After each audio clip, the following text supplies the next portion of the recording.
Good afternoon everyone. सब कोई present हो क्या? Good afternoon everyone. तो चलिए, आवाज़ आ रही है क्या? एक बार कमेंट करके बताइएगा। आवाज़ आ रही है क्या? कमेंट करके बताइएगा। नेट बहुत स्लो है साइक्लोन के कारण। अच्छा ठीक है, चलिए ठीक है। तो आवाज़ आ रही है क्या? एक बार कमेंट करके बताइएगा। आवाज़ आ रही है क्या? ओके, आवाज़ आ रही होगी। तो आज हम लोग सरफेस टेंशन, एक तरीके से हम लोग सरफेस टेंशन कहने में बहुत छोटा टॉपिक लगता है, लेकिन जब इसके क्वेश्चन आते हैं ना तो बहुत अच्छे अच्छे क्वेश्चंस बनते हैं। उसका आज आपको ये एग्जांपल मिलेगा कि one of the best question in surface tension, जिसमें थोड़ा सा याद कीजिए केटीजी का मैंने एफ एवरेज कैसे निकालते याद करो। डेरिवेशन जो हम लोगों ने निकाला था याद करो। पी एवरेज की वैल्यू निकाली थी ना, याद करो। पी एवरेज की वैल्यू निकाली थी जो P average 1/3 rho v r m s का स्क्वायर। तो उसमें जो कॉन्सेप्ट लगा था उस कॉन्सेप्ट पे बेस्ड एक क्वेश्चन मैं आज आप लोगों को होमवर्क में दूंगा, और नेक्स्ट लेक्चर में मैं विस्कोसिटी प्लस सरफेस टेंशन दोनों के कुछ अच्छे अच्छे और क्वेश्चंस कराऊंगा, जो कि मतलब आप ये समझो कि बहुत अच्छे अच्छे क्वेश्चंस। तो चलिए आज देखते हैं कुछ सरफेस टेंशन के इंपॉर्टेंट क्वेश्चंस। तो आज का सेशन वैसे भी मैं ज़्यादा ले नहीं पाऊंगा, तभी थोड़ा सा प्रॉब्लम। चलिए ठीक है, पहला क्वेश्चन ट्राई करते हैं। तो पहला तो ये वाला क्वेश्चन आप ट्राई कीजिए जो कि आपको बोर्ड पे दिख रहा होगा। इस क्वेश्चन को एक बार ट्राई कीजिए। अगर नहीं दिख रहा है तो अच्छी बात है, तो फिर हम लोग ट्राई बताता हूं मैं कि क्या है, क्या प्रॉब्लम है।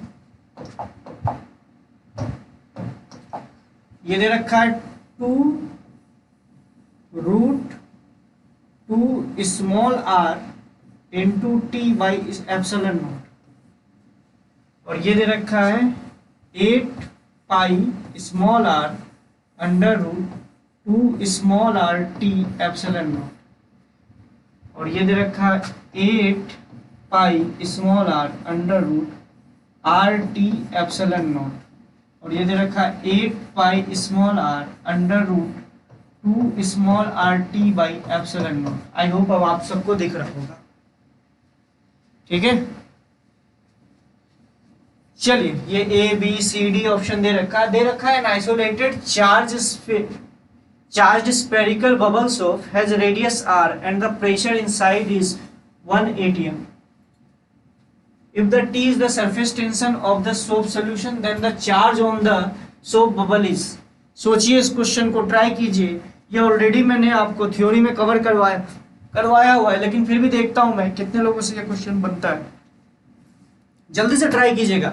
ये ऑलरेडी मैं थ्योरी में आप लोगों को कवर करवा चुका हूं, फिर भी मैं ये क्वेश्चन आपसे पूछ रहा हूं कि किस तरीके से आप इस क्वेश्चन को कीजिएगा। जल्दी से इसका आंसर बताइए। इस क्वेश्चन का आंसर क्या होगा? इतना टाइम नहीं लगना चाहिए, इतना टाइम नहीं लगना चाहिए, जल्दी बताइए। ताहिर बी, स्पर्श बी, अंबिका बी। चलिए और कोई? 1 2 3 4 लोग अभी मतलब कि आंसर इसका बता रहे हैं कि बी आंसर होगा। तो ध्यान से देखो क्या दे रखा है, एक आइसोलेटेड, देखिए ध्यान से सुनिएगा तो आपको समझ में आएगा। एक सोप बबल है, अगर इस क्वेश्चन को अपने हिसाब से सोचा जाए तो एक सोप बबल है, इसका इनसाइड प्रेशर जो है 1 atm। तो ध्यान से देखिए, अगर 1 atm है तो मतलब डेल्टा पी की वैल्यू कितनी हो गई? 0 हो गई। अगर तुम लॉजिकली सोचो तो डेल्टा पी की वैल्यू 0 हो गई ना, और इस पे कुछ मान लो कि चार्ज डेंसिटी सिग्मा दे रखा है, डेल्टा पी की वैल्यू 0 हो गई, मतलब P inside is equal to P outside, तो डेल्टा पी तो 0 होगा ना। P inside minus P outside को ही डेल्टा पी लिखते हैं। अच्छा, चार्ज बबल के केस में मैंने क्या बताया था याद करो, 4t/r minus of sigma square upon 2 epsilon naught is equal to 0। तो यहां से आप क्यू की वैल्यू आराम से निकाल सकते हो। समझ रहे हो?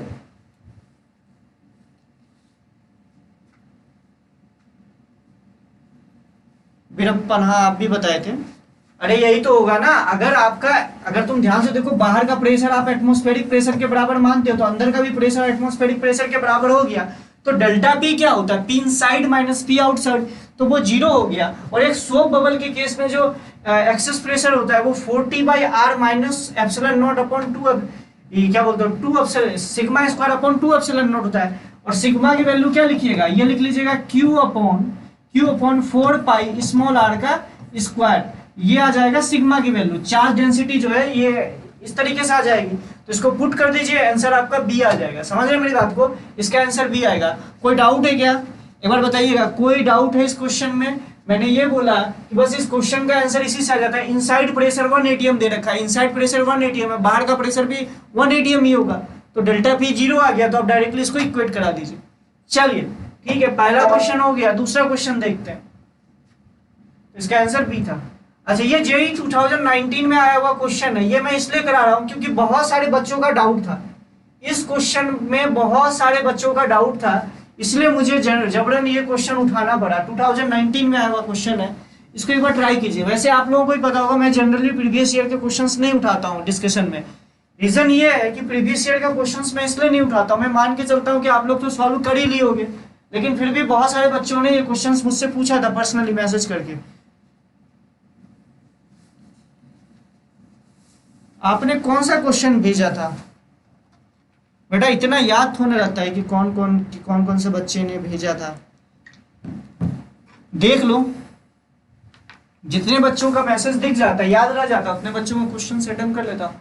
इस क्वेश्चन को एक बार ट्राई कीजिए, ये 2019 में आया हुआ ही क्वेश्चन है, और ऑब्वियस सी बात है कि बहुत सारे 2-3 बच्चों ने तो भेजा था ये क्वेश्चन, सेम क्वेश्चन। एक बार ट्राई कीजिए इस क्वेश्चन को।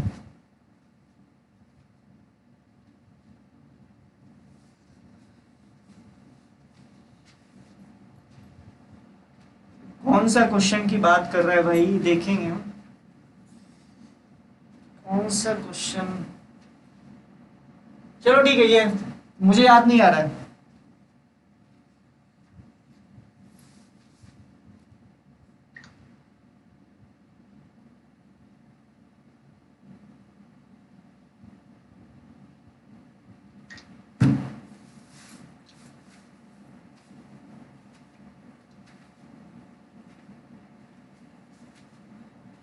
जल्दी से इस क्वेश्चन को एक बार ट्राई कीजिए।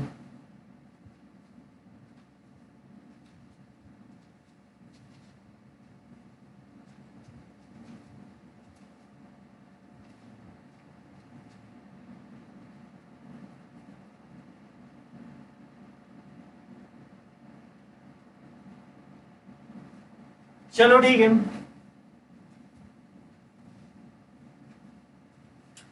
अब ध्यान से देखो इस क्वेश्चन में क्या कहा है कि हम लोगों ने देखो दो कैपिलरी है T1 और T2, दोनों को मिला के एक नया कैपिलरी, मतलब ये एक तरीके से बोल सकते हो कि मतलब नया कैपिलरी हमने बनाया है, केस 1 और केस 2। केस 1 और केस 2 क्या भैया, दोनों पलट दिया, केस 1 वाले को ही पलट दिया, तो क्या ये बन गया। समझ रहे हो मेरी बात को? तो एक बच्चा बोल रहा है ACD ओके, तो और किसी से बना ये क्वेश्चन? अबे देख लेंगे गधेड़े, क्यों रो रहे हो? देख लेंगे, अभी हो गया क्या पूरा चैप्टर, पूरा लेक्चर कंप्लीट हो गया क्या? नहीं हुआ है ना, तो फिर रुक जाओ।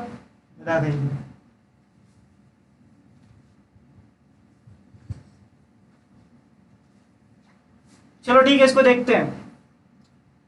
देखो T1 एक ट्यूब है, मतलब कैपिलरी है, T2 एक ट्यूब है।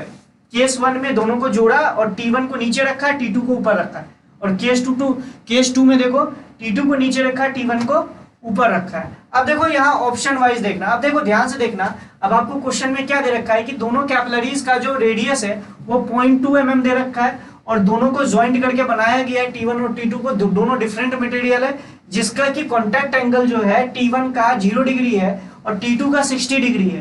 तो आपको बताना है कि कैपिलरी ट्यूब अगर वाटर में डिप किया गया है, डिफरेंट कॉन्फ़िगरेशन, जो कि केस 1 और केस 2 का दो डिफरेंट कॉन्फ़िगरेशन है, जिसमें केस 1 में T1 नीचे की ओर है और T2 ऊपर की ओर है, केस 2 में T2 नीचे की ओर है, T1 ऊपर की ओर है। तो आपसे बोला जा रहा है which of the following options are correct. तो देखो इस क्वेश्चन को समझने से पहले मैं एक बात आपसे पूछना चाहता हूं, जिसकी इसका ऑलरेडी मैं थ्योरी आप लोगों को करवा चुका हूं, फिर भी मैं आप लोगों से एक चीज पूछना चाहता हूं, ध्यान से देखिएगा। अगर मान लीजिए कैपिलरी है, अगर आपको याद होगा तो एक कैपिलरी है, ये अगर किसी वाटर पे रखी हुई है, तो वाटर इस पे जो कैपिलरी राइज होता है, जिसकी वैल्यू H अगर हम लोग मान लिए, तो इस H की वैल्यू कितनी होती है? अगर आपको याद होगा तो ये होता है 2t cos theta by rho r जी, आपको याद होगा, ठीक है, 2t cos theta by rho r जी, ये याद है। अच्छा, अगर मान लो, सपोज करो, अब एक केस है आपके लिए, ध्यान से सुनेगा, कि मान लो कि एक मटेरियल है, जैसे कांच का मटेरियल है, इसका कुछ कॉन्टैक्ट एंगल हो के इसका एच की वैल्यू सपोज करो 10 सेंटीमीटर आए, सपोज करो, लेकिन आपने कैपिलरीज 10 सेंटीमीटर का नहीं 8 सेंटीमीटर का रखा। तो इसको थोड़ा सा ध्यान से देखते हैं। अगर तुम इसको ध्यान से देखोगे तो ये क्या आ जाएगा, अगर तुम ध्यान से देखो तो ये कितना आ जाएगा। इस फॉर्मूले को एक और तरीके से भी देखते हैं, एच इज इक्वल टू, ध्यान से देखो, ये लिख सकते हैं 2t by rho r g, where r, capital r क्या है भैया, capital r is radius of curvature of this meniscus.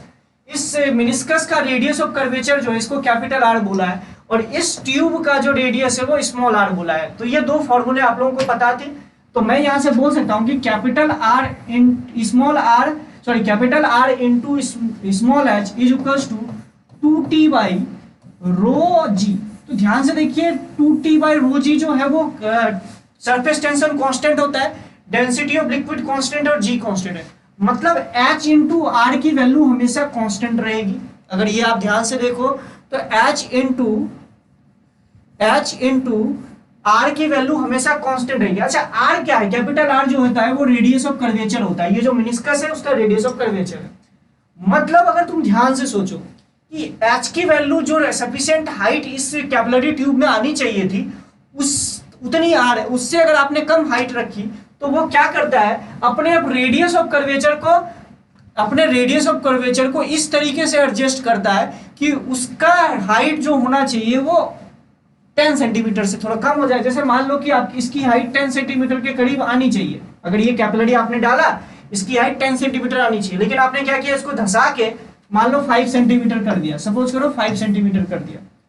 तो सिंपल सी बात है, क्या होगा इस केस में, क्या होगा कि पानी बाहर निकलने लग जाएगा क्या, ऐसा कुछ नहीं होगा। क्या होगा, इसका रेडियस ऑफ कर्वेचर अपने आप को इस तरीके से एडजस्ट कर लेगा कि सिंपल सी बात है कि इसका जो हाइट होना चाहिए वो 5 सेंटीमीटर के बराबर हो जाए।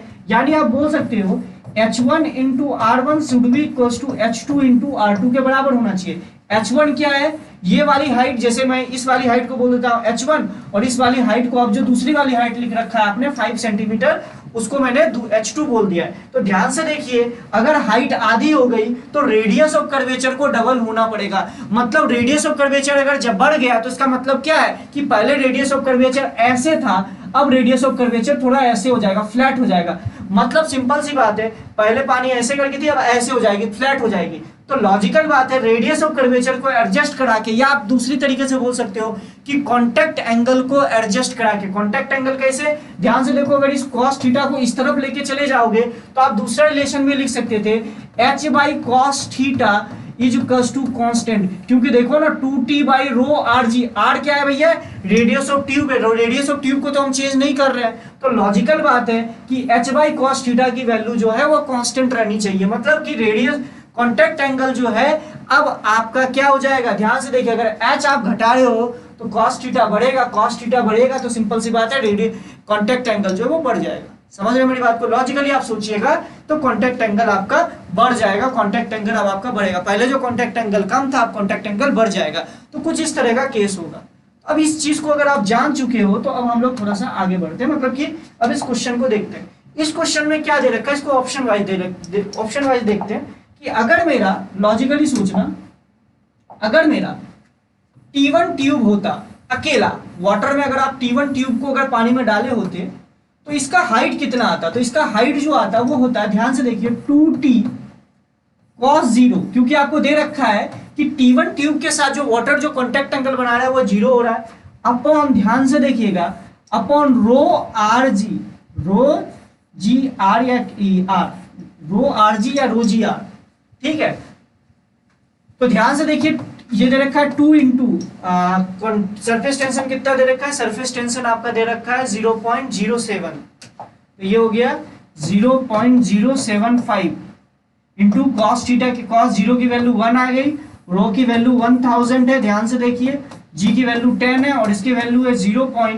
ध्यान से देखिएगा 0.2 mm है, तो mm की वैल्यू में 10⁻³ तो ध्यान से देखिए, तो ये और ये कैंसिल आउट, और ये से ये कैंसिल आउट। तो ध्यान से देखिए, हाइट जो आ गई T1 के लिए जो हाइट आई, अगर T1 ट्यूब अगर अकेला होता तो जो हाइट आती वाटर कॉलम की वो आ गई 7.5 सेंटीमीटर। इसी तरीके से अगर T2 हाइट, अगर आपका T2 ट्यूब अगर अकेला होता तो इसमें पानी कितना चढ़ गया होता है H2 की वैल्यू, तो यहाँ पे डायरेक्टली cos 60 लिखेंगे, बाकी सारी चीजें सेम रहेंगी, तो cos 60 होता है हाफ, यानी इसका आधा, डेट इज 3.75 सेंटीमीटर। मतलब अगर आपका T1 ट्यूब अकेला होता तो इतना सेंटीमीटर चढ़ा होता, और आपका T2 ट्यूब अगर अकेला होता तो 3.75 सेंटीमीटर चढ़ा होता। अब हम लोग क्वेश्चन की बात करते हैं, ध्यान से सुनिएगा। फॉर केस वन, अब पार्ट वाइज पार्ट पढ़ जाते हैं। फॉर केस वन इसकी बात की जा रही है। If the joint is kept 8 centimetre above the surface. अब ये जो जॉइंट है केस वन में देख लीजिए, T1 नीचे है, T2 ऊपर है, तो ये जो जॉइंट है ये बोलने की कोशिश की जा रही है, देखो ये आपको क्या बोलने की कोशिश कर रहा है, आपको ये बोलने की कोशिश कर रहा है कि T1 केस में क्या हुआ कि ऑब्वियस ही बात है, ऊपर जो है नीचे जो है आपका T1 है और ऊपर T2 है। इसमें ये बोल रहा है कि ये जो जॉइंट है ना, जहां पे T1 और T2 मैच कर रहा है, ये 8 सेंटीमीटर ऊंचा रखा गया है, 8 सेंटीमीटर ऊपर है वाटर लेवल से। तो आपको बोला जा रहा है the height of water column will be 7.5 centimetre. Obvious ही बात है कि अगर ये तो वही वाला केस हो गया ना, इस वाले T1 वाले ट्यूब में कितना पानी मैक्सिमम चढ़ सकता है 7.5, तो सिंपल सी बात है 7.5 तक ये ऊपर चढ़ जाएगा, तो ए ऑप्शन सही हो जाएगा। तो ये बात आपको समझ में आया। और आपको दे रखा है neglect the wait of water in the meniscus, याद कीजिए इसी को तो एरर हम लोग बोल रहे थे।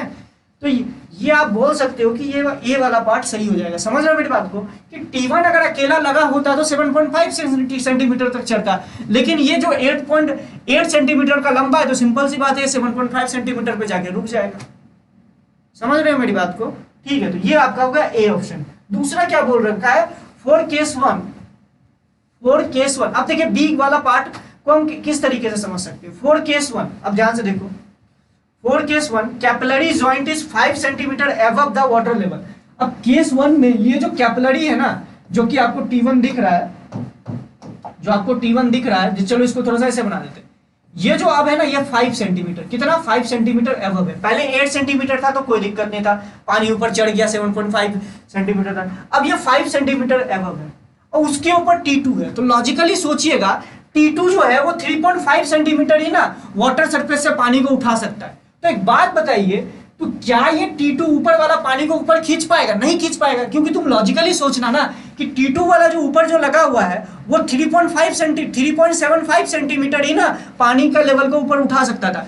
लेकिन जैसे ही यहां तक T1 तक पहुंचेगा, जब 5 सेंटीमीटर का हाइट हो जाएगा, तो लॉजिकली सोचना उसके ऊपर पानी का लेवल बढ़ नहीं पाएगा। क्यों? क्योंकि T2 उसको ऊपर खींच ही नहीं पाएगा, क्योंकि T2 जो है 3.75 सेंटीमीटर तक ही खींच सकता है, ये तो उससे ऊपर आ चुका है। तो इसलिए वाटर का लेवल जो है 5 सेंटीमीटर तक ही रहेगा और उसका मिनिस्कस जो है एडजस्ट हो जाएगा। तो यानी आपका बी ऑप्शन गलत हो गया, 8.75 तक हो ही नहीं पाएगा। समझ रहे मेरी बात को? तो B option is wrong. B option why wrong? क्योंकि आप इसको लॉजिकली समझ सकते हो कि ये जो 5 सेंटीमीटर अबव उठ चुका है, उसके ऊपर T2 लगा हुआ है, तो ये असल में T2 अगर अकेला रहा होता तो ये 3.75 सेंटीमीटर सरफेस से उठा था, लेकिन सरफेस से तो ऑलरेडी 5 सेंटीमीटर ऊपर उठ चुका है। समझ रहे मेरी बात को? ठीक है, तो बी ऑप्शन इज रॉन्ग। अब देख रहे, अब सी ऑप्शन में थोड़ा सा गलती मैं इसलिए बोल सकता हूं कि सी ऑप्शन में थोड़ा सा करेक्शन मुझे करना पड़ेगा। अब डी ऑप्शन में देखते हैं, तो डी ऑप्शन देखो, फॉर केस टू की बात की जाए, the capillary joint is 5 centimetre. ये दे रखा है, ये जो कैपिलरी जॉइंट है ये असल में 5 सेंटीमीटर, ये 5 सेंटीमीटर ऊपर है। तो ध्यान से देखिएगा,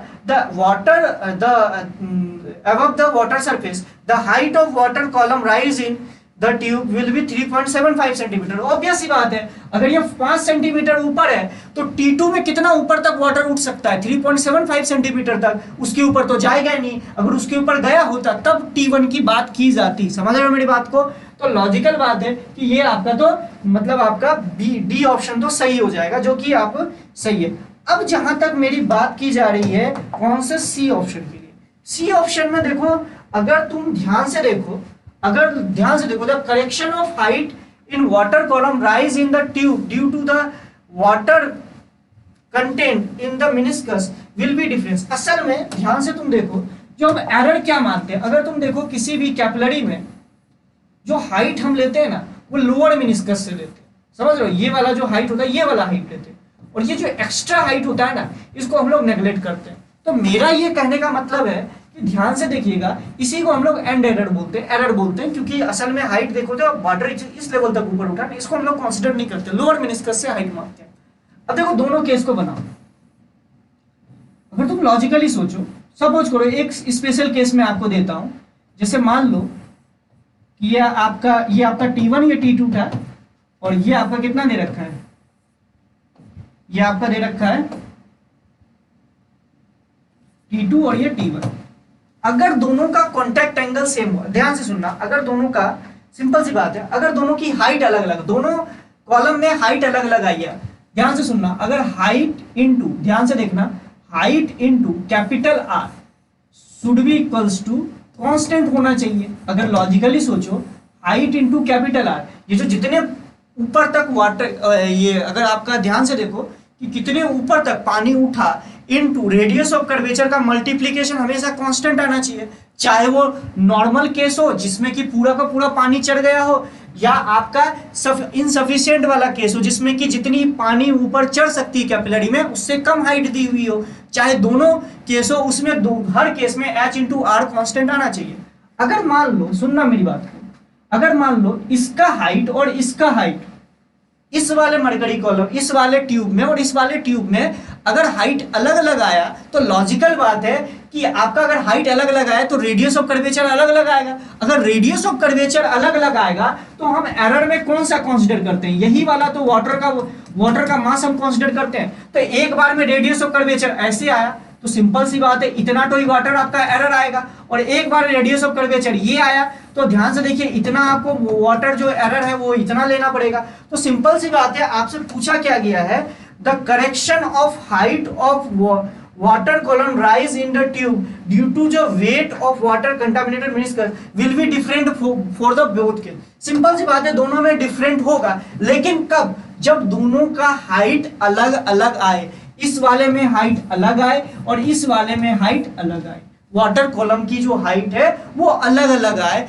तो आपका होगा। लेकिन अगर दोनों में हाइट सेम आ जाएगा तो सिंपल सी बात है, दोनों केस में रेडियस ऑफ कर्वेचर सेम आ जाएगा। अगर रेडियस ऑफ कर्वेचर सेम आ गया तो सिंपल सी बात है, इसमें जितना एरर आ रहा होगा वाटर का, ये जो असल में तुम ध्यान से देखो, इसमें भी इस तरह का मेनिस्कस बन गया और इसमें भी सेम तरह का मेनिस्कस बन गया, ये जो एरर आ रहा है वाटर जिसका कि आप मास आप छोड़ दे रहे थे, ये दोनों सेम आ जाएगा। तो सिंपल सी बात है, तो फिर जो ये वाला जो केस है जिसको आप सी ऑप्शन बोल रहे हो, will be different for both cases, ये सेम हो जाएगा ना, लॉजिकली सोचना, ये तो फिर सेम हो जाएगा, जिसमें कि आपको बोल रखा था करेक्शन इन हाइट, जो करेक्शन ये वाला जो हाइट है, ये जो एक्स्ट्रा हाइट हो जा रहा है, तो इस केस में जो एक्स्ट्रा हाइट होगा और इस केस में जो एक्स्ट्रा हाइट होगा वो भी तो सेम हो जाएगा ना। अगर दोनों का हाइट सेम आ गया तो लॉजिकल बात है रेडियस ऑफ कर्वेचर सेम आ जाएगा। अगर रेडियस ऑफ कर्वेचर सेम आ गया तो ये जो एक्स्ट्रा हाइट जो कि आपका एरर है वो दोनों में सेम आ जाएगा।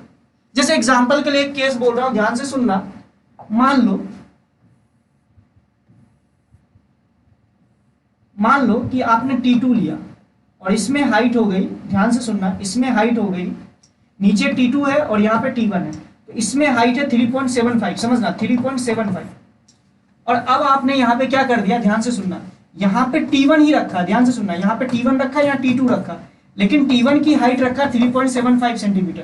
तो सिंपल सी बात है, हाइट यहीं तक जाके रुक जाएगा, क्योंकि अगर T2 अगर इसको ऊपर खींचने की कोशिश करेगा तो ये सरफेस से 3.75 खींचता, लेकिन ऑलरेडी जो हाइट है वो 3.75 आ चुकी है, तो इसके ऊपर तो ये खींच नहीं पाएगा। लॉजिकल बात है। तो अब एक बात बताइए, लॉजिकली सोच के बताइएगा, जो हम लोगों ने अभी दिखा था H into r is equal to क्या होगा, 2T बाई रो जी, इसके बराबर हो जाएगा। तो surface tension, density of water और एक्सीलरेशन ड्यू टू ग्रेविटी, चाहे कोई भी ट्यूब हो जाए उसके लिए तो सेम ही होगा ना। अगर इस केस में भी हाइट इतनी है, इस केस में भी हाइट इतनी है, तो दोनों केस का अगर हाइट सेम हो गया तो क्या आप बोल सकते हो इस केस में जो रेडियस ऑफ कर्वेचर आ रहा होगा, इस केस में जो रेडियस ऑफ कर्वेचर आ रहा होगा, दोनों तो सेम ही हो जाएगा। अगर दोनों सेम हो जाएगा तो लॉजिकल बात है कि इसमें जो एंड एरर जो आ रहा होगा इतना और ये इसमें जो एंड एरर आ रहा होगा इतना, दोनों सेम हो जाएगा। तो इस केस के लिए, अगर इस केस के लिए देखा जाए तो एंड एरर सेम आ रहा था, लेकिन जेई ने पता नहीं क्यों आंसर में सी नहीं दे रखा था, क्योंकि अगर आप हाइट को सेम ले लोगे तो एंड एरर अलग अलग नहीं आएगा, दोनों केस के लिए सेम आ जाएगा, जो कि यहाँ पे ऑप्शन में देखा will be different for both cases, different नहीं आएगा तब सेम आ जाएगा। तो एक स्पेशल केस ऐसा आता है जिसमें कि दोनों सेम आ जाता है एंड एरर, लेकिन हर केस के लिए अगर दोनों की हाइट अलग अलग आ रही है, इसमें वाटर कॉलम की हाइट अलग है और इसमें वाटर कॉलम की हाइट अलग है, तो सिंपल सी बात है आप इस तरीके से बोल सकते, या किसी भी कैपलरी में दो अलग अलग कैपलरी है, दोनों में अगर वाटर कॉलम की हाइट अलग अलग आ रही है तो आपका एंड एरर अलग अलग आएगा, अगर दोनों में सेम आ गए तो एंड एरर जो है वो सेम आ जाएगा। आई होप आपको समझ में आया होगा, अगर समझ में नहीं आया तो पूछ लीजिए, अच्छा क्वेश्चन था, खास करके ये जो सी वाला जो पार्ट था ना, ये कंट्रोवर्सी वाला क्वेश्चन था, तो इसका आंसर जो है मैंने देखो इसलिए मैंने दो लिखा है, ध्यान से देखो, या तो आप ए सी डी भी लिख सकते हो या ए और डी भी लिख सकते हो। सी वाला एक पर्टिकुलर केस के लिए इनवैलिड हो जाएगा, बाकी हर केस के लिए वैलिड होगा। समझ रहे हो मेरी बात को? ये क्वेश्चन अपने आप में अच्छा क्वेश्चन इन्होंने जेई एडवांस में, सिंपल सी बात है, जेई एडवांस में अल्लू गल्लू क्वेश्चन थोड़ा पूछता है।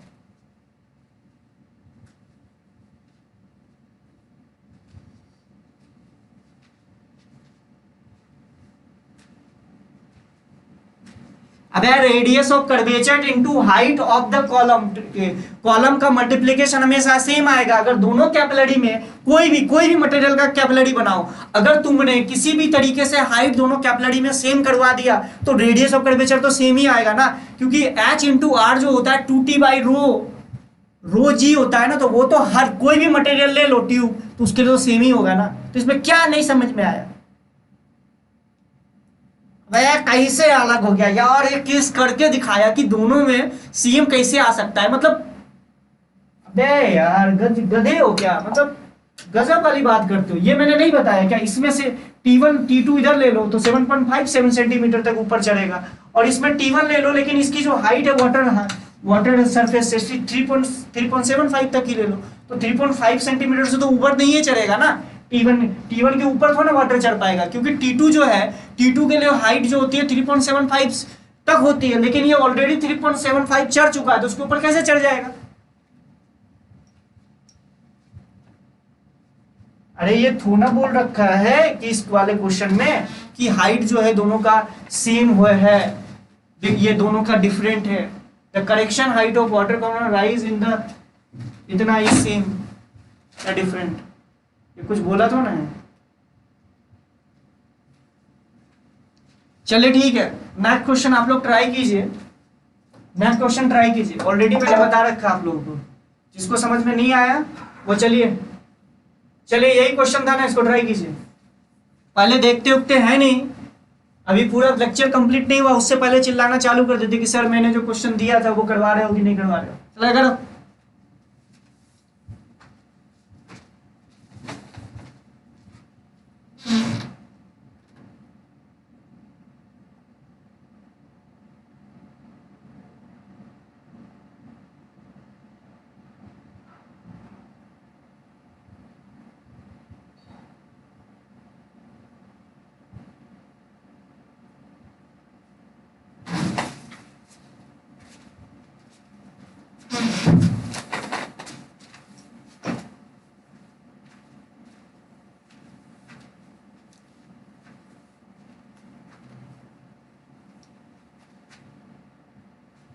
2014 में आया हुआ क्वेश्चन, तरकता धरकता क्वेश्चन, ट्राई करो एक बार। चलो ठीक है, थोड़ा सा और डार्क कर देता हूं तुम्हारे लिए।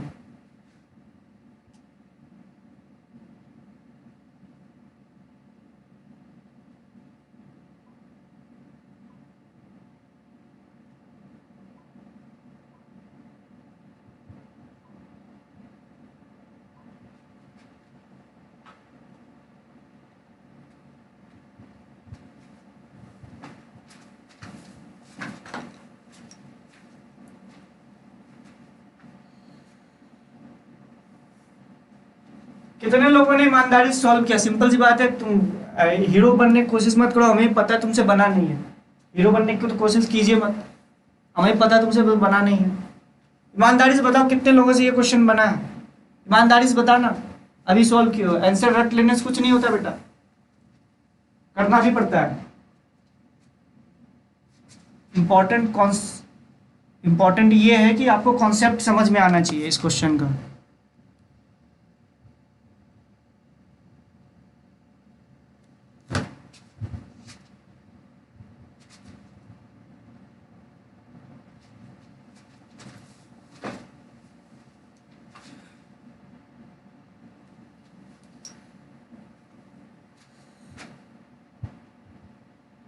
डी।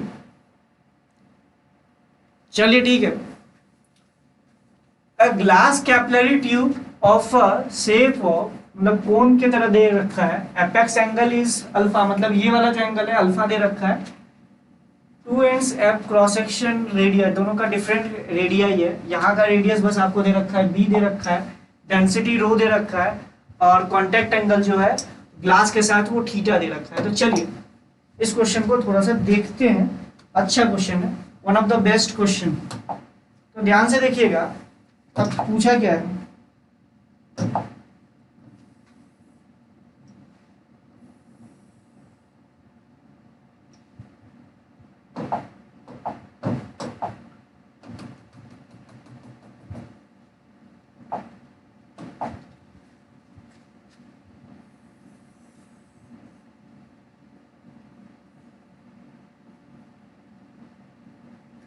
चलो थोड़ा सा समझ में आएगा अभी लॉजिकली।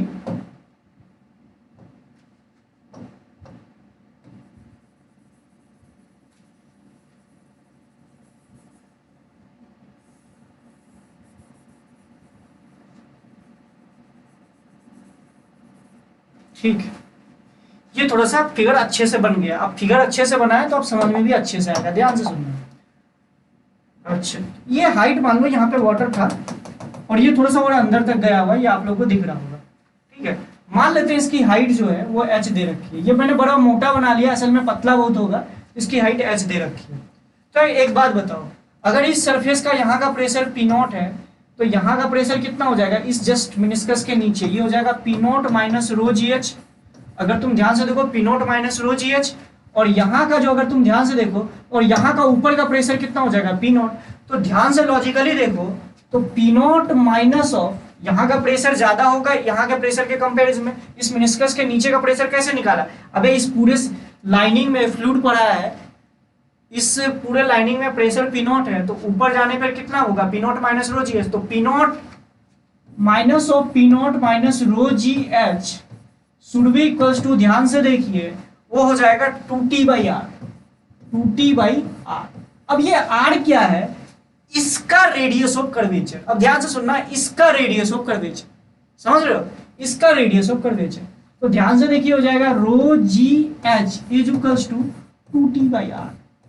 अच्छा, यहाँ का रेडियस कितना दे रखा है? अगर तुम लॉजिकली सोचो तो ये रेडियस जहां पे ये कांटेक्ट कर रहा है ये आपका B दे रखा है। क्या B इस सर्कल जो मिनिस्कस बना इसका रेडियस ऑफ कर्वेचर है? नहीं, कुछ रेडियस ऑफ कर्वेचर उसका कुछ होगा। अच्छा, कांटेक्ट एंगल कुछ बोल रखा है, तो कांटेक्ट एंगल क्या होता है? ध्यान से देखिए, जिस पॉइंट पे कांटेक्ट कर रहा है वहां से आप वाटर की सरफेस पे एक टेंजेंट ड्रॉ करो, इस टेंजेंट और इस जो वो सॉलिड सरफेस के बीच का जो एंगल होगा, और जहां या ऐसे बोल सकते हो जिस पॉइंट पे वाटर टच कर रहा है किसको, वेसल्स को, उस पॉइंट पे आप वाटर की सरफेस से होते हुए एक टेंजेंट ड्रॉ कीजिए, और जहां पे वेसल टच कर रहा है उसको उससे भी एक टेंजेंट ड्रॉ कीजिए, तो उन दोनों के बीच का एंगल जो होगा वो कांटेक्ट एंगल होगा। तो ये आपको थीटा दे रखा है। अच्छा, अब ये जो एपेक्स एंगल है ये अल्फा दे रखा है, तो ये हो गया अल्फा बाई 2। अगर तुम लॉजिकली सोचो तो ये भी आपका अल्फा बाई 2। समझ रहे हो मेरी बात को, ये अल्फा बाई 2। अच्छा, अब लॉजिकली इसको थोड़ा सा मैं अच्छे से बनाता हूं तो आपको समझ में आएगा।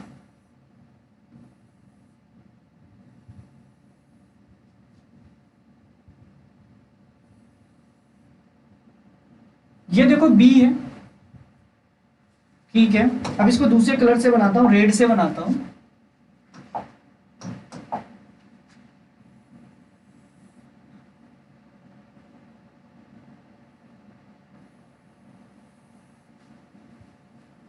मैंने यहाँ पे एक परपेंडिकुलर डाला तो ये B दे रखा है आपको, जहां पे ये टच कर रहा है ये B दे रखा है, और इसको अगर नीचे जाकर देखो तो ये अल्फा बाई 2 दे रखा है। ध्यान से देखो तो ये अल्फा बाई 2 दे रखा है, तो ये आपका दे रखा है थीटा। तो अगर तुम ध्यान से देखो ये और ये पैरेलल लाइन है, तो ये कितना हो गया? ये हो गया अल्फा बाई 2। अगर तुम लॉजिकली देखो तो दिस इज अल्फा बाई 2।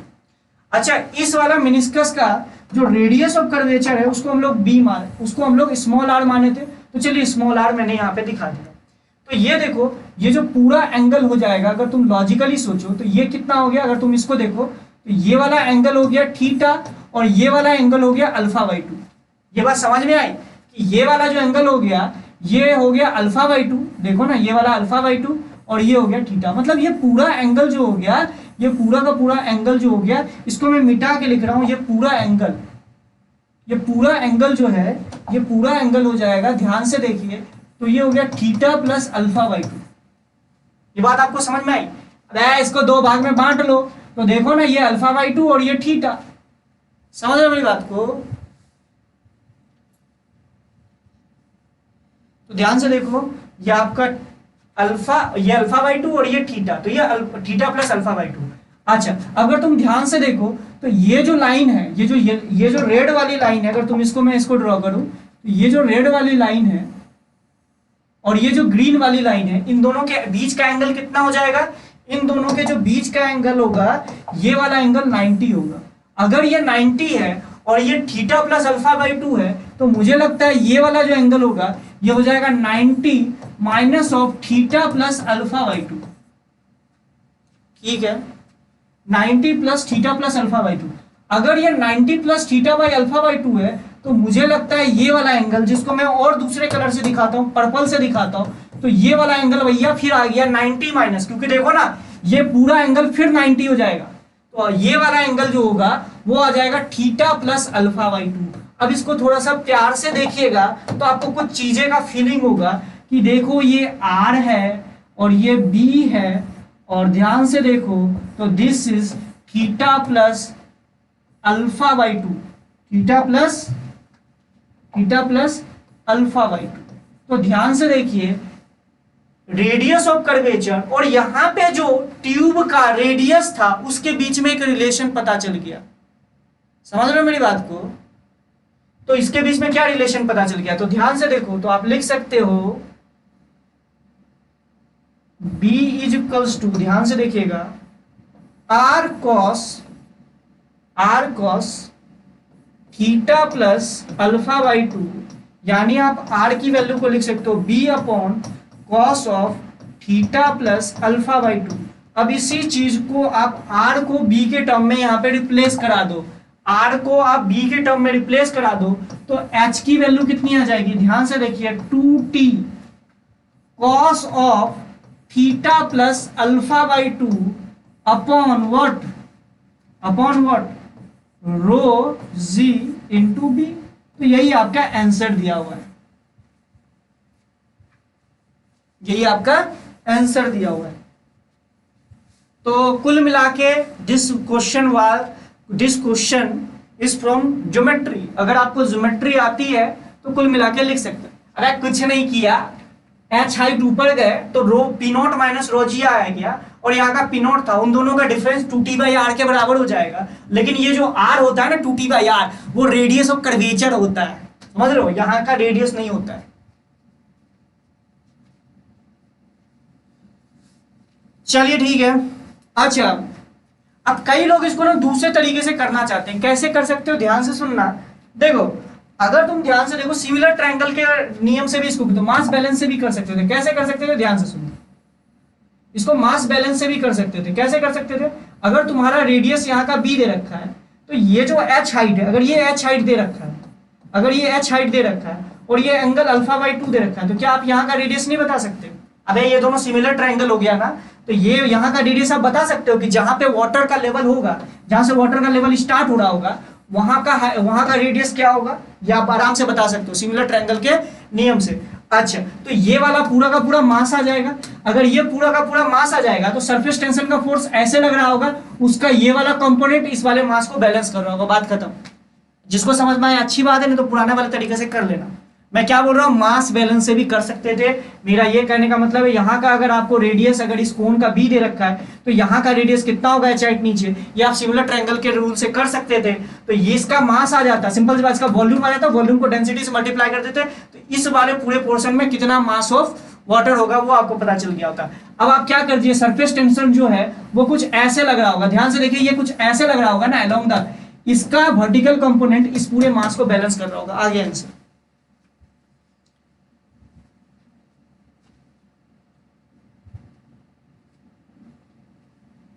करके देखना, इस दूसरे तरीके से भी करके देखना, आ जाएगा आपका आंसर।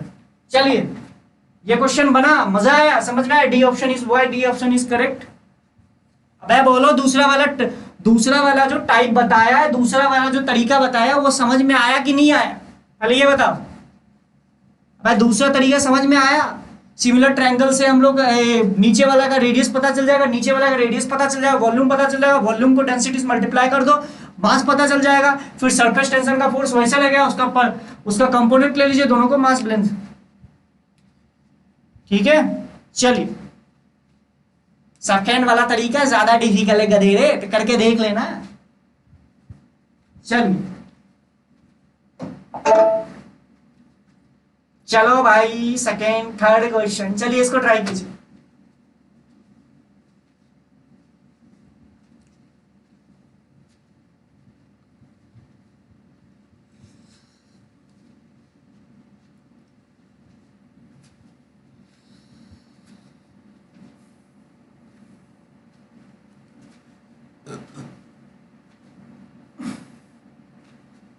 बैटरी चेंज करता हूं, तब तक आप लोग इसको ट्राई कीजिए। ये वाला question one of the best question दे रखा है। There is a soap bubble of radius 2.4 into 10⁻⁻⁴ metre in air cylinder which is originally at a pressure of 10 P naught is equals to 10⁻⁵ Newton per meter square.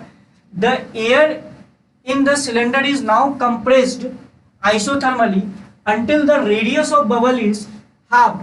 Now the pressure of air in the cylinder is given as 8 P naught plus alpha into 10⁻³ Pascal. The surface tension of soap is 0.08 Newton per meter. Find the value of alpha. ये already आप लोगों को दिख रहा होगा, इसको try कीजिए question को। चलो जितना नंबर भी क्वेश्चन है देखते हैं, ट्राई करो इसको,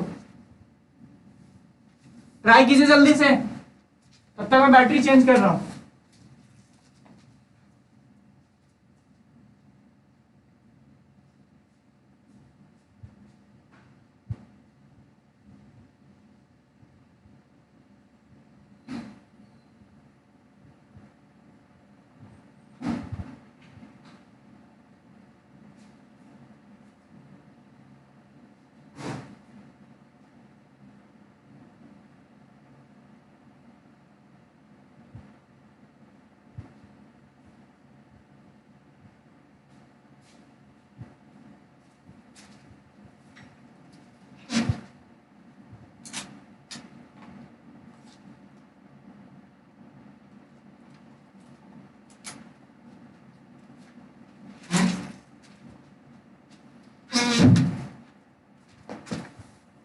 वो आप लोगों से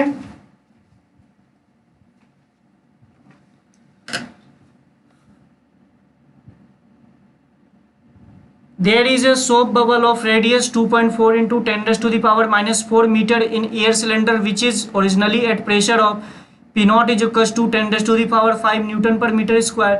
The air in the cylinder is now compressed isothermally until the radius of bubble is halved. Now the pressure of air in the cylinder is given as 8 P naught plus alpha into 10⁻³ Pascal. The surface tension of soap film is 0.08 Newton per meter. Find the value of alpha. ठीक है, चलिए question ये कर रहा है, I hope आप लोगों ने ट्राई कर लिया होगा, ध्यान से सुनिएगा। एक मतलब तुम्हें एक बात देखते हैं, तुम गधेड़ों से एक भी क्वेश्चन बनता नहीं, हीरो बनने की कोशिश करते हो। हट, एक भी क्वेश्चन मैंने तो जब क्वेश्चन कराया है तुम लोगों से एक भी क्वेश्चन ना बनता, एक आध क्वेश्चन बन जाता, उसी में अपने आप को हीरो बनते हो। शुरुआत वाला क्वेश्चन बना था ना, तो फिर सेकंड क्वेश्चन तुमसे ठीक से बना, मैक्सिमम जनता से मैं बात कर रहा हूँ, एक आध लोगों से बना भी था तो वो आंसर ये रट के रखे थे, फिर दूसरा भी नहीं बना, फिर तीसरा भी तो नहीं ये बना, ये चौथा भी नहीं बना। चलो जितना भी क्वेश्चन है चले देखिए। अब ये बोल रहा है कि एक सोप बबल है, अगर ध्यान से देखो इस क्वेश्चन को, तो एक सोप बबल है जो कि एक सिलेंडर के अंदर रखा हुआ है, इस सिलेंडर के अंदर रखा हुआ है। तो इस सोप बबल का रेडियस आपको दे रखा है, सिंपल सी बात, इसको हम लोग आर मान लेते हैं, ठीक है। अच्छा, इस सिलेंडर के अंदर का जो पहले प्रेशर था वो P नॉट था, जिसकी वैल्यू आपको 10⁻⁴ न्यूटन पर मीटर स्क्वायर दे रखा है। अब क्या हुआ, तो अच्छा एक बात बताओ, यहाँ का बाहर का प्रेशर, इस बबल के बाहर का प्रेशर अगर P नॉट दे रखा है तो इसके अंदर का प्रेशर कितना हो जाएगा? मुझे लगता है इस अंदर का pressure P not plus 4T/r हो जाएगा। तो ध्यान से देखिए, अंदर का प्रेशर, इस बबल के अंदर का प्रेशर इतना हो जाएगा। अब हमने क्या किया, अब हमने ये किया, ध्यान से सुनिएगा। अच्छा, इसका वॉल्यूम कितना हो जाएगा, इस बबल का वॉल्यूम हो जाएगा 4/3 पाई स्मॉल आर का क्यूब। अगर तुम ध्यान से देखो तो P और V पता चल जाएगा। अच्छा, ये आइसोथर्मली इसको कंप्रेस कर रहे हैं, तो मतलब बाहर का जो प्रेशर होगा, बाहर का जो प्रेशर इनटू, अगर तुम ध्यान से देखो, अगर बाहर का टेम्परेचर मेंटेन रख रहा है तो इसका मतलब इस बबल के अंदर का भी टेम्परेचर मेंटेन रह रहा होगा। तो अब हमने क्या किया कि प्रेशर को कुछ बढ़ा दिया और जिसकी वैल्यू को चलो P1 मान लेते हैं। मतलब कि अब इसको कंप्रेस किया आइसोथर्मली, तो सिंपल सी बात है, अंदर का सभी एयर जो है वो भी आकर आइसोथर्मली कंप्रेस हुआ होगा। तो मतलब आप यहाँ पे देखिए, अब जो इस बबल का जो रेडियस है ये r/2 हो गया।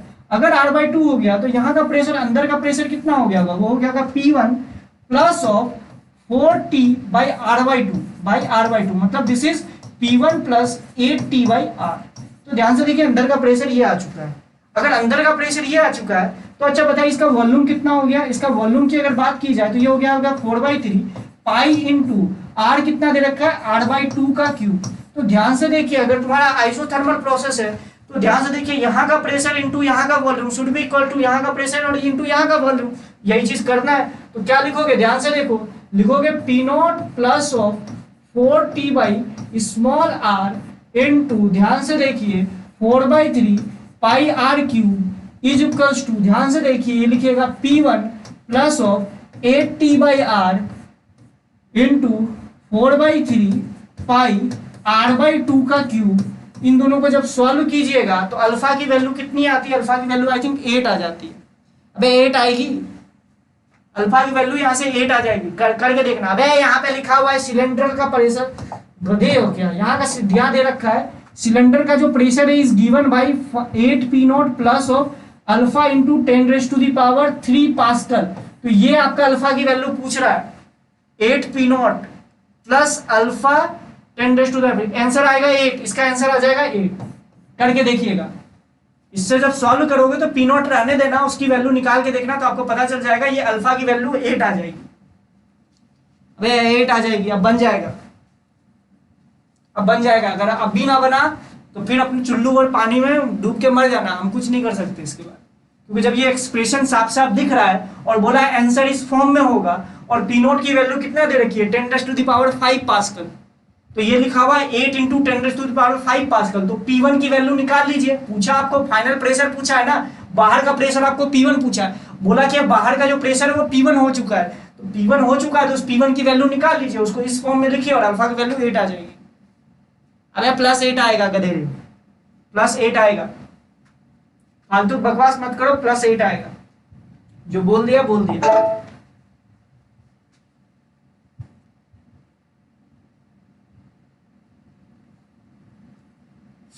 कर लीजिएगा, ठीक है। चलो इस नेक्स्ट क्वेश्चन ट्राई करो।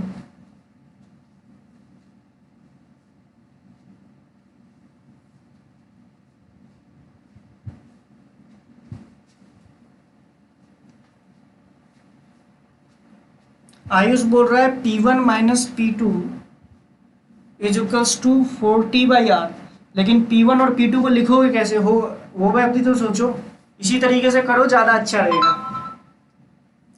अरे अगर पूरा का आइसोथर्मल प्रोसेस तो बबल के अंदर का जो एयर होगा ना, अगर मैं ये बोलने की कोशिश कर रहा हूँ ना, उस बबल के अंदर का जो एयर होगा ना वो भी तो आइसोथर्मल प्रोसेस के थ्रू ही तो प्रेस हो जा रहा होगा ना, लॉजिकल बात है। उसके अंदर उसका भी तो टेम्परेचर कांस्टेंट रह जा रहा होगा ना, उसी के बेसिस में बोल रहा हूँ। ये क्वेश्चन ट्राई कीजिए।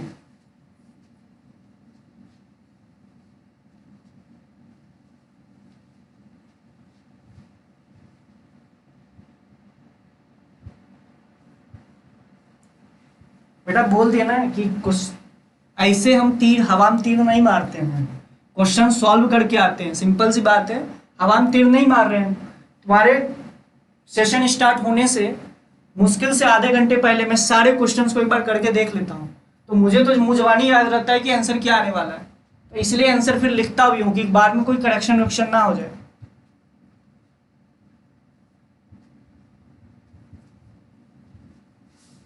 ठीक है, कॉन्सेप्ट समझो, आंसर के पीछे काहे भाग रहे हो जाएगा ना।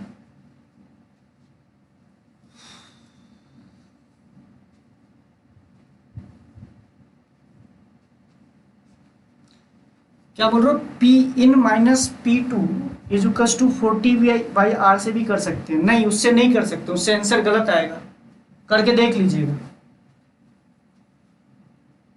आइसोथर्मल प्रोसेस है ना, उससे करना पड़ेगा। आइसोथर्मल प्रोसेस नाम के लिए थोड़ा ना बोला है, आइसोथर्मल प्रोसेस बोला गया है तो इसका मतलब P इंटू भी कॉन्स्टेंट आएगा, इसलिए बोला गया है।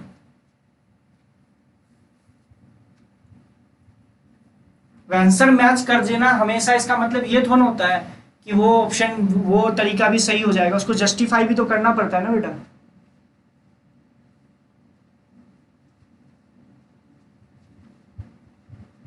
एक सोप बबल है जिसको drawn to under tube of 1 centimetre radius, surface tension of soap solution is इतना दे रखा है, bubble makes and 60 degree with the tube in equilibrium state as soon if the excess pressure over the atmospheric pressure in the tube is in Pascal is Pa, Pascal is x, then find the value of x, then find the value of x।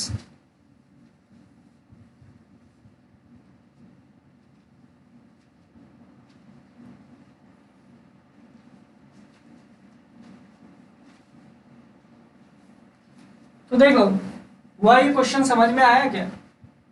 ये question थोड़ा सा समझ में आया क्या, क्या बोलने की कोशिश कर रहा है?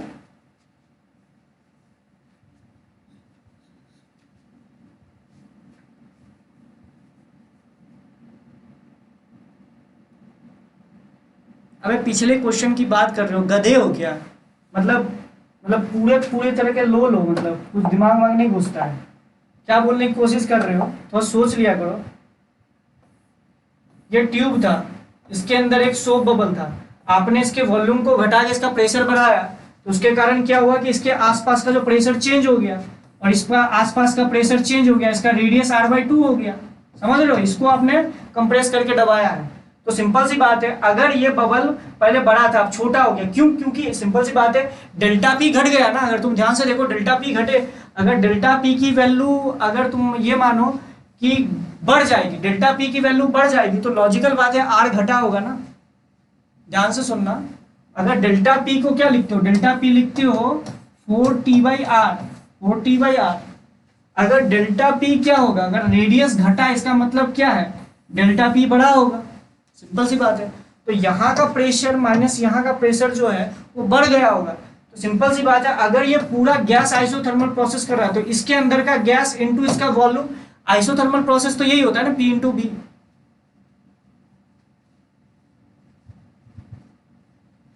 चलो देखते हैं, इसको देखते हैं। एक इस तरीके से सोप बबल लगा हुआ है आपका, ध्यान से देखिएगा। अरे कहाँ चल गया, कहाँ गया? एक मिनट, हाँ यही क्वेश्चन था। आपसे बोल रहा है कि एक सोप बबल है जो कि बाउंड किया गया, मतलब देखिए क्वेश्चन फिगर में आपको दे रखा है, इस तरीके से बाउंड किया गया है। तो इसमें हम लोग क्या कर रहे हैं, ध्यान से देखना। तो अगर ये इसका जो बबल है वो मैक 60 डिग्री का एंगल इस तरीके से बना रहा है ट्यूब के साथ, और इक्विलिब्रियम स्टेज पे है, तो एक्सेस प्रेशर कितना होगा, मतलब excess pressure over the atmospheric pressure, मतलब यहाँ का प्रेशर माइनस एटमॉस्फेरिक प्रेशर कितना होगा। तो बहुत आसान क्वेश्चन है, इसको देखिए कैसे करके हम लोग करेंगे। इस क्वेश्चन को आप ऐसे ट्राई कर सकते हो, ध्यान से देखो। अगर तुम यहाँ ध्यान से देखो तो ये बबल ऐसे करके था, इस बबल को हमने इसके ऊपर लगाया है, ध्यान से देखो, इसके ऊपर लगाया, तो ये कितना एंगल बना रहा है, 60 डिग्री। इसका रेडियस मान लीजिए, ये जो बबल है इसका रेडियस हम लोग मान लेते हैं चलो स्मॉल r, और इस ट्यूब का जो रेडियस है उसको हम लोग मान लेते हैं कैपिटल R। तो अगर तुम ध्यान से देखो, ये 60 डिग्री है, तो ये 60 डिग्री है, तो ये हो गया 30, तो ये हो जाएगा फिर से 60 डिग्री, मतलब इस तरह का ट्रायंगल बनेगा। ध्यान से देखिए, ये हो जाएगा कैपिटल R और ये हो गया स्मॉल r। कैपिटल R क्या है, ट्यूब का रेडियस, ट्यूब का रेडियस, और ये क्या है, रेडियस ऑफ कर्वेचर। ध्यान से देखिए, तो ये आपका कितना हो गया, और ये वाला जो एंगल हो गया ये 60 डिग्री हो गया। मतलब आप ध्यान से देखिए, तो आप बोल सकते हो capital R by small r की जो वैल्यू होगी वो हो जाएगी cos 60 के बराबर, डेट इज हाफ। ये बात आपको दिखा, capital R by small r की वैल्यू हो जाएगी हाफ के बराबर। अबे ठीक है, 10 बार लिखने से कुछ नहीं होता, हो गया ना। देख लिया मैंने। चलिए आर के बराबर होगी। अगर तुम लॉजिकली देखो, अगर ये 60 डिग्री का एंगल बना रहा है तो ध्यान से देखो, ये कुछ ऐसे करके बना होगा, इस तरह का मेनिस्कस यहाँ पे बना होगा ना, इस तरीके से अपने बबल को रखा है और ये इक्विलिब्रियम पे आ गया। इसका मतलब ये जो फोर्स लगाया होगा ये कुछ ऐसे लगाया होगा। अगर तुम लॉजिकली सोचो तो ये फोर्स ऐसे लगाया होगा। तो इसको मैं बस डायरेक्टली बना रहा हूं ऐसे करके, देखना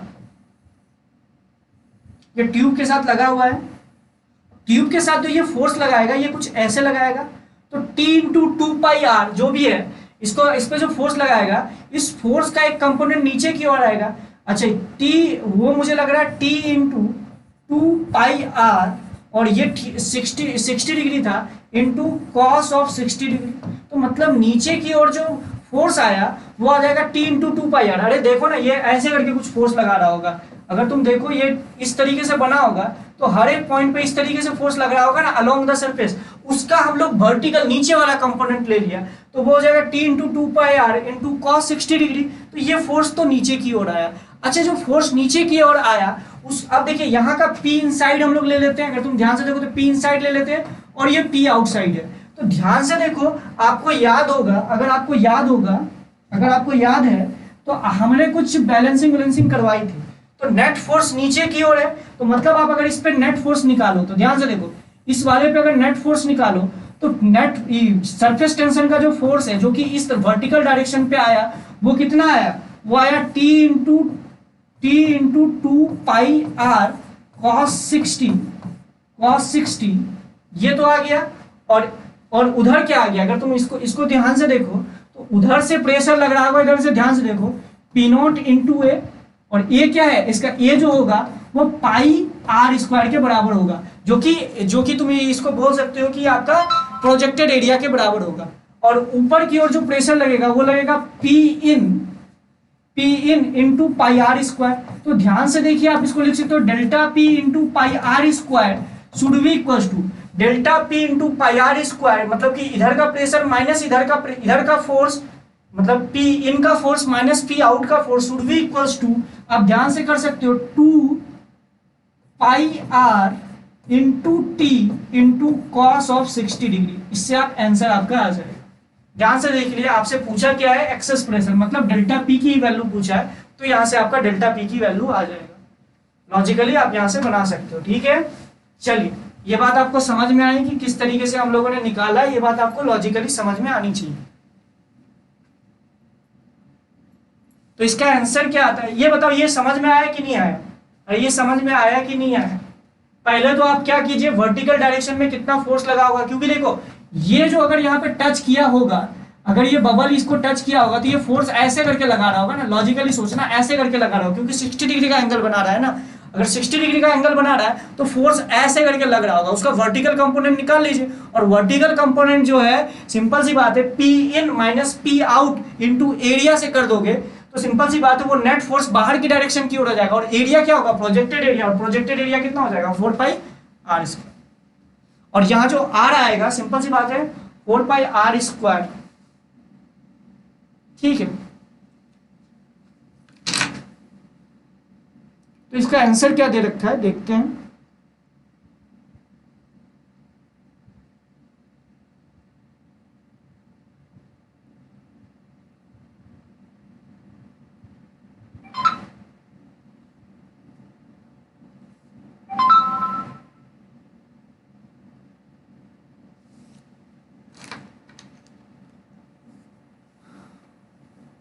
इसका रेडियस, ये जो r है ना, इस ट्यूब का रेडियस है, ध्यान से देखिएगा। इस ट्यूब का रेडियस आपको पता चल चुका है, ये जो r है ना, इस ट्यूब का रेडियस है। ट्यूब का रेडियस आपको पता चल सकता है, कैसे लग सकता है, 100 बबल का रेडियस अगर 1 सेंटीमीटर दे रखा है तो ट्यूब का रेडियस कितना हो जाएगा, ये तो ऑलरेडी हम लोगों ने रिलेशन निकाल रखा है ना।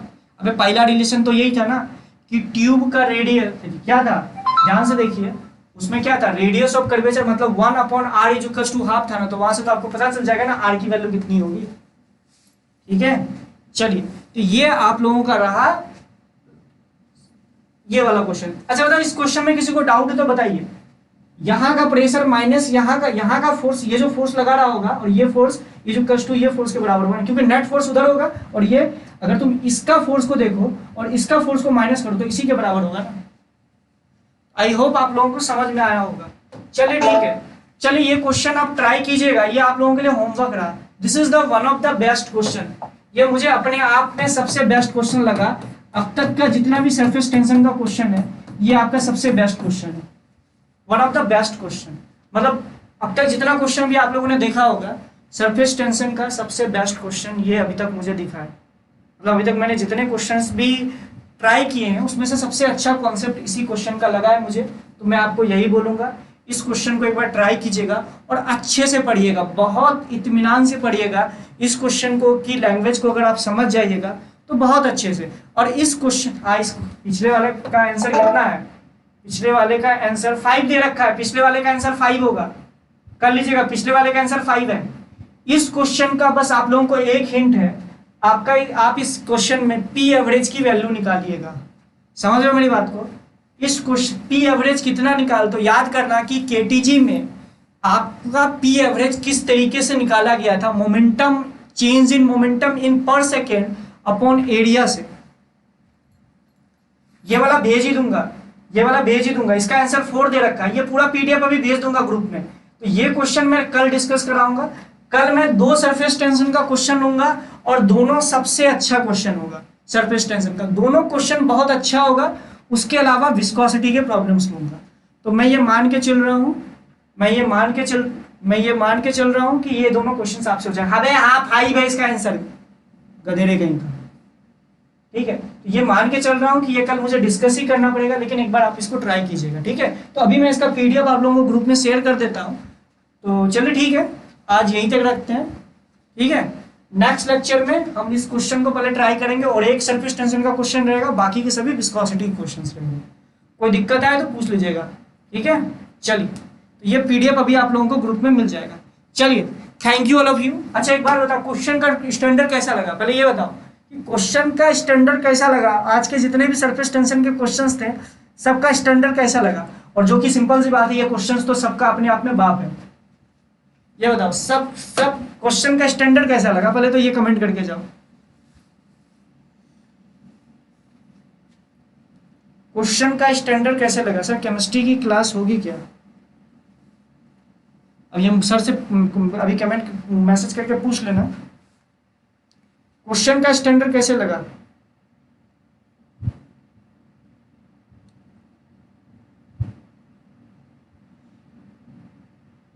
बताओ भाई। थैंक यू सब बोल रहे हैं। अच्छा था, ओके। चलिए ये क्वेश्चन ट्राई कीजिएगा तो फिर आपके भ्रम सब दूर हो जाएंगे, मतलब रियली में क्वेश्चंस अच्छे थे, ठीक है। इस क्वेश्चन को ट्राई कीजिएगा और जिससे बन जाएगा, चलिए अपने आप में बहुत अच्छी बात होगी। इसका सॉल्यूशन मुझे नहीं लगता कहीं आपको मिलेगा, क्योंकि मैंने ही ऐसे जगह से क्वेश्चन को उठाया है ना कि मुझे भी इसका सॉल्यूशन नहीं मिला था, फिर मैंने बहुत सोचा तब बना, ठीक है। चलिए इस क्वेश्चन को ट्राई कीजिएगा, अपने आप में बहुत अच्छा क्वेश्चन है,